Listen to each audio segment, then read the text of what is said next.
Cederalun kebijakan Perumbulok Kanwil Aceh mengirimkan 4.000 ton beras ke Sumatera Utara dikarenakan stok beras di gudang Bulog saat ini masih aman. Hal itu disampaikan oleh pimpinan wilayah Perumbulok Aceh, Ihsan, pada Selasa 12 Agustus 2025 di gudang Bulog Siron Aceh Besar. Dia meminta kepada masyarakat tidak perlu khawatir akan kehabisan beras karena ketersediaan beras dipastikan aman hingga musim panen September mendatang. Sementara untuk beras program SPHP, pihaknya telah menyalurkan sebanyak 1.088 ton dalam kurun waktu 1 bulan terakhir dan Bulog Aceh sudah menyiapkan cadangan 27.000 ton beras untuk program SPHP hingga akhir Desember 2025. Dari Banda Aceh, Henry, SerambiNews.com. Yang pertama, kita ketersediaan itu sudah kita laksanakan pada waktu masa panen raya.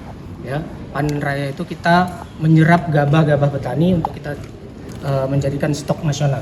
Nah, kemudian setelah pengadaan itu boleh dikatakan sudah mau berakhir, ya, saat ini kita Bulog tuh melihat pemerataan stok kan harus ada, ya, harus diratakan stoknya. Jangan sampai di suatu daerah itu berlebihan stoknya, kemudian di daerah lain tidak ada stok. Ya, jadi fungsi yang kedua itu adalah pemerataan stok. Ya, jadi kita Bulog Aceh karena kita sudah dihitung itu bukan kemauan Bulog Aceh sendiri saja tuh mengirim ke Medan tuh enggak, ya. Tapi sudah dihitung secara ini bahwa kebutuhan kita rakyat Aceh ini berapa satu bulannya, kemudian sisa stok kita di akhir tahun itu berapa, kemudian masih ada bisa kita cadangkan untuk 5 bulan ke depan. Artinya nanti di akhir tahun 2025 ini kita masih mempunyai stok itu 46.000 setelah dipotong yang dikirim ke Medan, ya.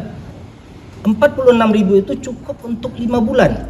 Sementara kita panen itu di bulan Maret puncaknya itu. Akhir Februari kita sudah mulai panen, Maret, April kita itu udah panen raya. Nah, kalau kita ini tidak mengeluarkan ini beras ini, maka nanti di bulan Maret, April kita tidak bisa menyerap gabah petani. Nanti harga gabahnya anjlok, kita lagi repot lagi.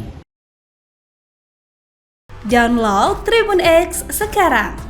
Menghadirkan lokal menjadi Indonesia.